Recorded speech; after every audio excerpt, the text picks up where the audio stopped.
Good morning all. In today's class we will be discussing about permanent magnet moving coil type instruments. So, permanent magnet moving coil type instruments are generally called as PMMC type instrument, So, PMMC type instruments are those instruments which mainly works on the principle of magnetic effect, and these type of instruments are generally used in the case of measurement of unknown DC quantities. These are mainly used for the measurement of unknown DC quantities, and the movement of pointer in the case of PMMC type instruments is mainly due to the principle of motoring action. That means, in a PMMC type instrument, the movement of pointer is mainly due to the motoring action, and the motoring action in PMMC type instrument is nothing but whenever a current carrying conductor is placed in a magnetic field, then it experiences a force. Whenever a current carrying conductor is placed in a magnetic field, then it is said to be experiencing some force, where the amount of force experiencing on the pointer is directly proportional to the current flowing through it, right. So, in the next slide we will discuss about the construction of a PMMC type instrument. We will discuss about the construction of a PMMC type instrument. So, the main parts in a PMMC type instrument are nothing but permanent magnets, rectangular coils, control springs, cylindrical core, pointer, calibrated scale. The main parts in a PMMC type instruments are nothing but permanent magnet, rectangular coil, control springs, cylindrical core, pointer and calibrated scale. Now, we can see in the diagram that this is nothing but a calibrated scale, where we are having calibrations from 0 to n. That means, we can have calibrations from 0 to n, where n can be either voltage, current or power, So, in the case of a construction of PMMC meter, we will have a rectangular core here, we will have a rectangular or cylindrical core over here, where we will have windings on the cylindrical core in such a way that an unknown quantity is connected over here, so that it experiences some force due to the permanent magnetic field. Next, we will discuss about the working principle of PMMC type instrument. So, in order to discuss the working principle of PMMC type instrument, let us consider a cylindrical core, where the cylindrical core is having n number of turns, and the cylindrical core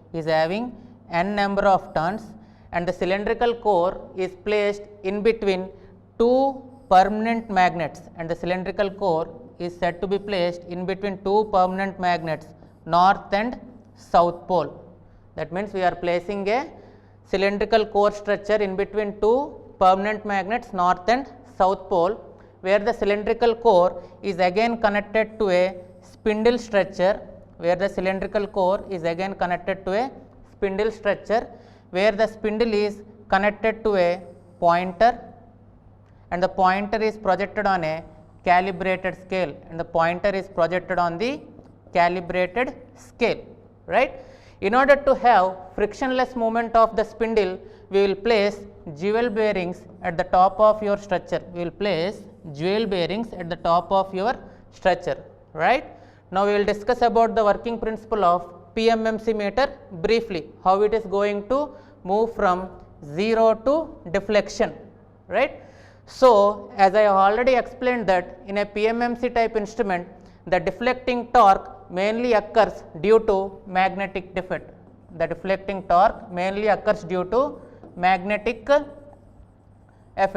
So, what do you mean by magnetic effect? Whenever a current carrying conductor is placed in a magnetic field, it experiences some rotational force, right. Now, we are going to discuss how the force is been experienced here. So, let us take an unknown quantity has been connected here, let us say it is a current of I. Now, what happens? The current starts flowing in this winding, so that a magnetic field has been generated here. So, the net magnetic effect or the deflecting torque in a PMMC type instrument is mainly due to the magnetic effect. That means the unknown current quantity is creating some field over the circular core such that it is tend to move by causing a deflecting torque Td. That means a deflecting torque Td is created in this direction. So, when the deflecting torque is produced over here, the pointer moves to a point B. Let us take this point A and let us take this as a point B. So, when the pointer moves from position A to B, what happens? It is trying to move away from the final quantity. That means, if it is the final quantity, it is trying to move away from the final quantity. So, in order to settle the pointer back to its unknown quantity or back to its final position, we are implementing another torque called controlling torque, or we are generating another type of torque which is nothing but a control torque. In the case of PMMC type instruments, the controlling torque is mainly produced with the help of spring controls. We are producing control torque with the help of spring controlling systems. That means the controlling torque is mainly produced with the help of spring control system. That means whenever the pointer starts moving from position A to B, it tries to move away from B. So, in order to settle the pointer exactly at point B, the controlling torque comes into action in the opposite direction of your deflecting torque. Your controlling torque comes in the opposite direction of your deflecting torque, where the controlling torque tries to move the pointer against the deflecting torque. The controlling torque will try to move the pointer against your deflecting torque. So, there comes an action of your damping torque. That means, at this instant of time at point B, the pointer is trying to oscillate with the help of two different types of torques in clockwise direction as well as in the anti-clockwise direction.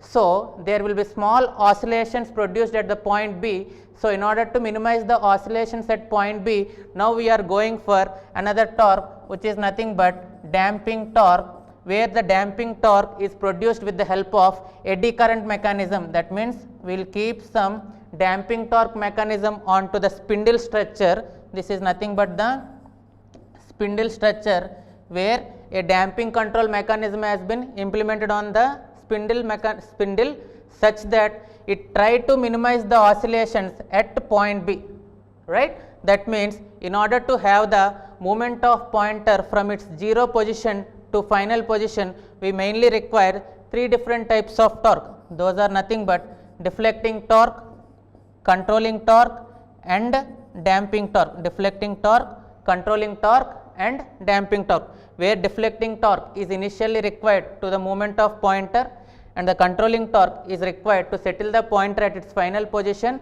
and the damping torque is mainly required to settle the pointer at its final position by eliminating the oscillations, right. So, this is nothing but the working principle of a PMMC type instruments.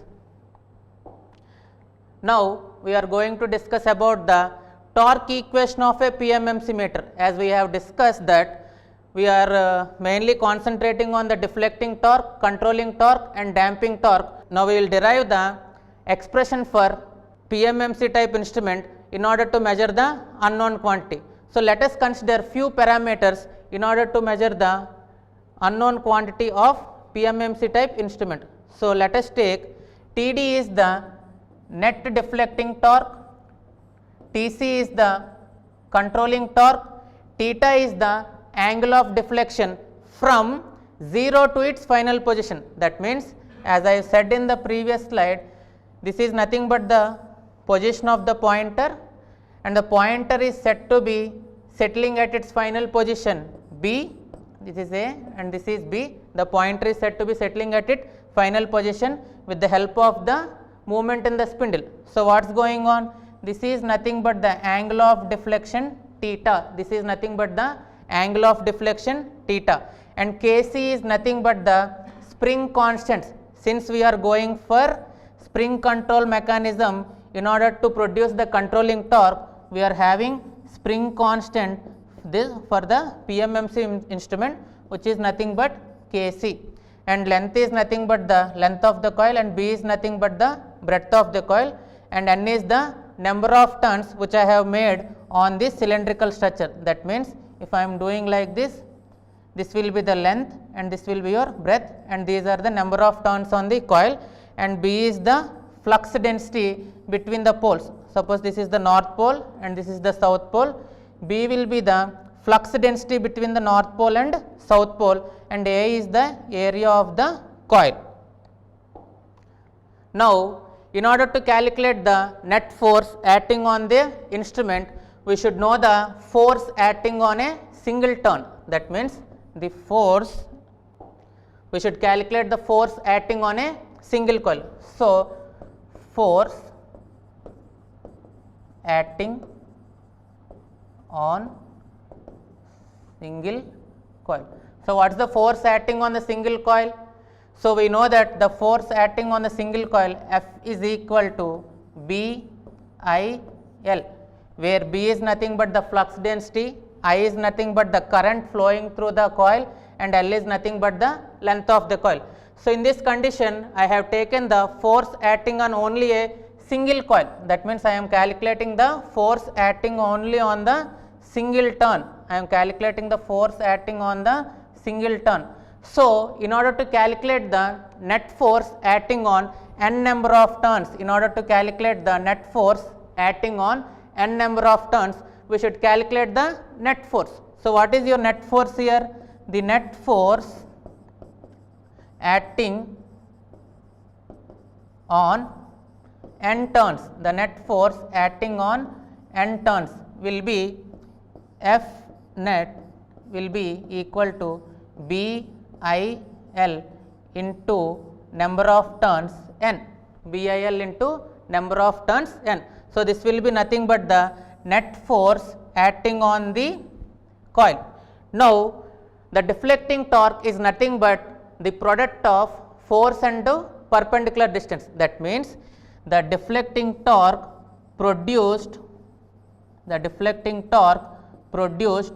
on the coil with n turns, the deflecting torque produced on the coil with n turns is calculated with the formula deflecting torque Td is equal to force into perpendicular distance. Deflecting torque Td is equal to force into perpendicular distance, where this force is nothing but the net force which I have assumed in equation 1, where this is nothing but the net force in equation 1.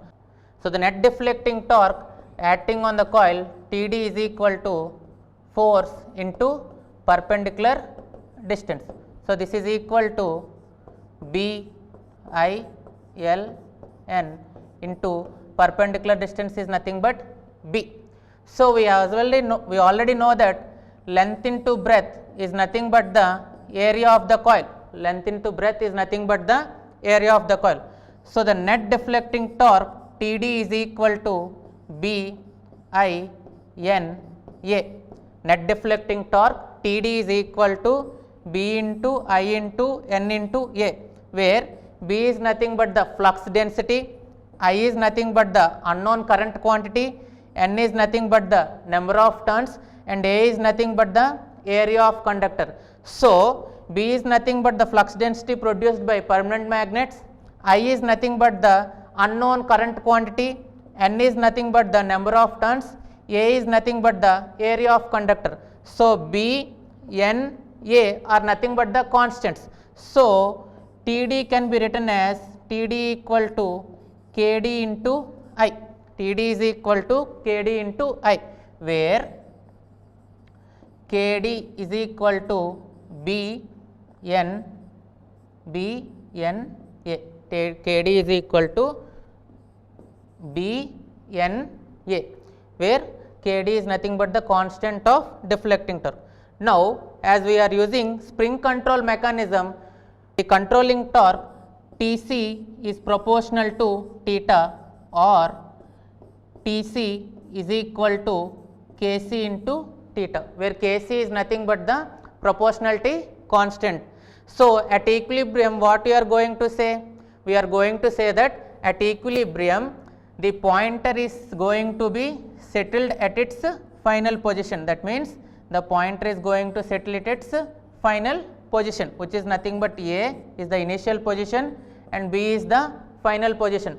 So at equilibrium, what we are going to say, the deflecting torque which is acting in the clockwise direction and the controlling torque which is acting in the counterclockwise direction are said to be equal in order to settle the pointer at its final position B. That means at equilibrium,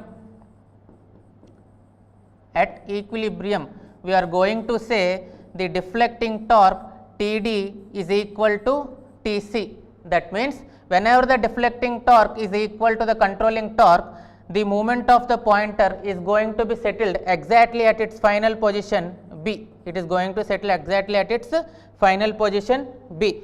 Now, we are going to derive an expression between the deflecting torque and controlling torque. What we have discussed, at equilibrium,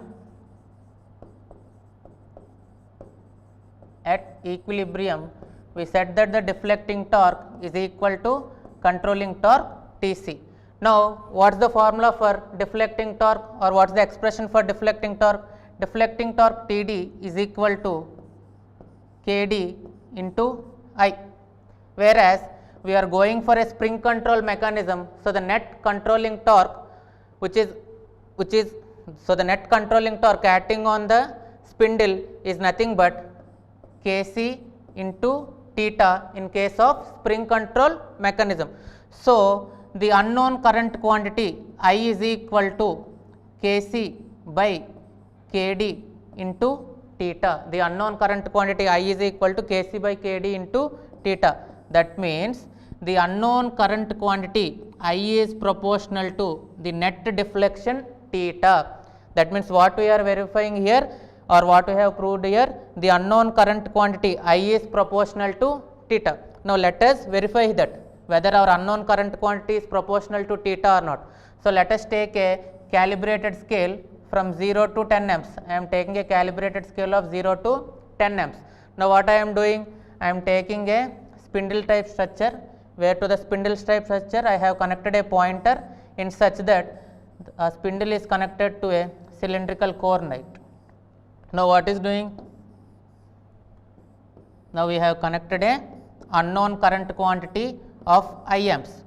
So see, when an unknown current quantity of I is connected over here, what is going on? The structure tries to move because of the motoring action. That means whenever a current carrying conductor is placed in this magnetic field, it tries to experience some force on it.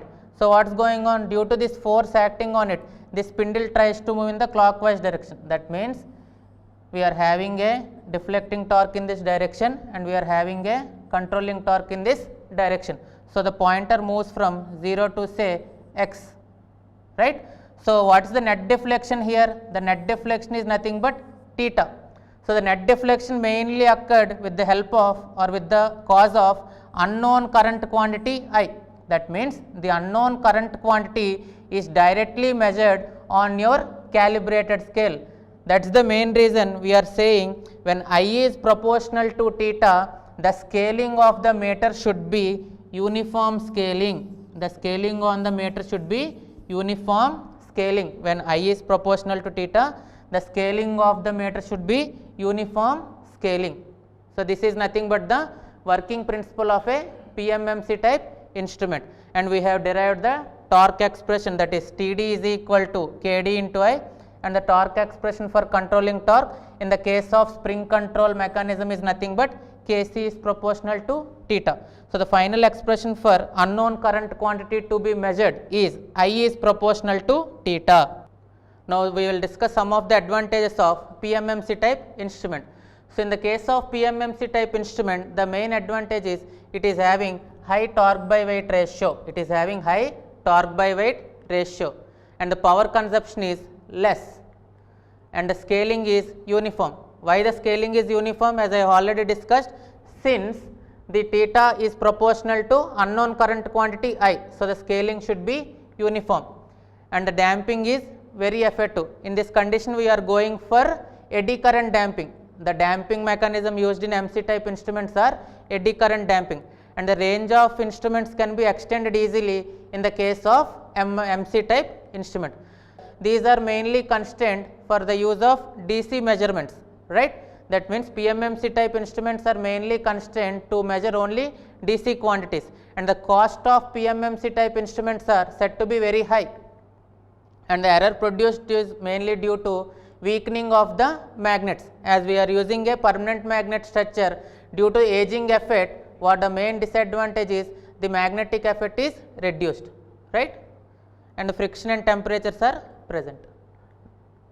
So, the summary points of this are: permanent magnets are mainly used for the measurement of DC quantities, and the deflecting torque is mainly produced due to magnetic effect, as we have already discussed, and the deflecting torque is given by the formula N into B into I into A, and the current through the moving coil is directly proportional to deflecting theta, and the current through the moving coil is directly proportional to the deflection theta, that is I is proportional to theta, and the expression is given by TD is equal to TC and I is equal to K into theta, and the expression is given like this.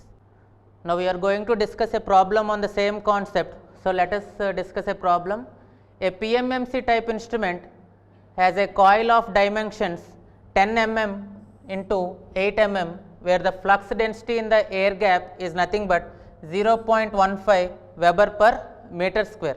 If the coil has 100 turns, and it is carrying a current of 5 milliamps, that means this is the unknown quantity here, it is carrying a current of 5 milliamps, then calculate the deflecting torque, and the deflection if the spring constant is said to be 0.2 into 10 to the power of minus 6 Newton per degree. So, what is the given data here? He has given the dimensions, that is length into breadth is equal to 10 mm into 8 mm, 10 mm into 8 mm, and the flux density in the air gap is given as B equal to 0.15 Weber per meter square, and the coil is having N turns, where N is nothing but 100 turns here, and it is carrying a current of 5 milliamps, and he is asking you to calculate the deflecting torque TD and the deflection theta when the spring constant is said to be 0.2 into 10 to the power of minus 6 Newton meter per degree, right. Now, let us calculate the deflecting torque in this case. So, what is the formula for deflecting torque? As we all know, deflecting torque TD is equal to B I N A. Deflecting torque TD is equal to B I N A, where B is nothing but the flux density, which is already given, I is nothing but the unknown current quantity, N is nothing but the number of turns, and A is nothing but the area, where A is equal to length into breadth, which is also given, but here the area is given in millimeters. So, we have to convert into meters, because here the air gap is in Weber per meter square, and the meter constant is also in Newton meter per degree. So, let us convert the total area into meters. So, let us calculate here. What is the flux density be given here? 0.15 into the current flowing through the meter is nothing but 5 milliamps, 5 into 10 to the power of minus 3, right, and the number of turns in the coil are 100, and the area of the coil is nothing but 10 mm into 8 mm. So, we will convert it into meters, So, when you are converting into meters, it is nothing but 10 into 8 into 10 to the power of minus 6, right. That means, I am converting my millimeters into meters. So, when you are solving this expression, you will get a value of 6 into 10 to the power of minus 6, 6 into 10 to the power of minus 6 Newton meter, 6 into 10 to the power of minus 6 Newton meter. Now, what is your second question? He is asking you to calculate the deflection in the pointer, which is nothing but theta. So, how you will calculate the deflection in the pointer theta? So, we have already know that the deflection in pointer theta is given as TD is equal to TC. Am I correct or not? That means TD is equal to TC. Why? At equilibrium the deflecting torque should be equal to your controlling torque in order to settle the pointer at its final value, right? So, the deflecting torque should be equal to your controlling torque, right? So, what is the formula for deflecting torque? It is nothing but B into I into N into A, but we have already calculated our deflecting torque, which is nothing but 6 into 10 to the power of minus 6 Newton meter, right? The formula for controlling torque TC is equal to Kc into theta, where K is nothing but the spring constant, which is given as 0.2 into 10 to the power of minus 6 Newton meter per degree. So, let us substitute the spring constant over here in order to calculate the unknown deflection theta. So, this is equal to 6 into 10 to the power of minus 6 Newton meter is equal to 0.2 into 10 to the power of minus 6 Newton meter per degree. So, 10 to the power of minus 6 and 10 to the power of minus 6 gets cancelled, and into theta is left out over here, right. So, net deflection theta is equal to 6 divided by 0.2, which is nothing but 30 degrees, So, the net deflecting torque TD is equal to 6 into 10 to the power of minus 6 Newton meters, and the net deflection in the pointer is nothing but 30 degrees. So, these are nothing but your final answers, which is nothing but TD, and 30 degrees is nothing but your net deflection theta. So, this is all about your permanent magnet moving coil instrument. So, the final conclusion for this topic is the net deflecting torque TD is equal to BINA. As we are using a spring control mechanism, the controlling torque TC is proportional to theta, where TC is equal to Kc into theta, right. And at equilibrium, what should be satisfied? The net deflecting torque should be equal to the net controlling torque at equilibrium, such that the unknown quantity I is proportional to theta. I hope you have understand this topic. Thank you, friends.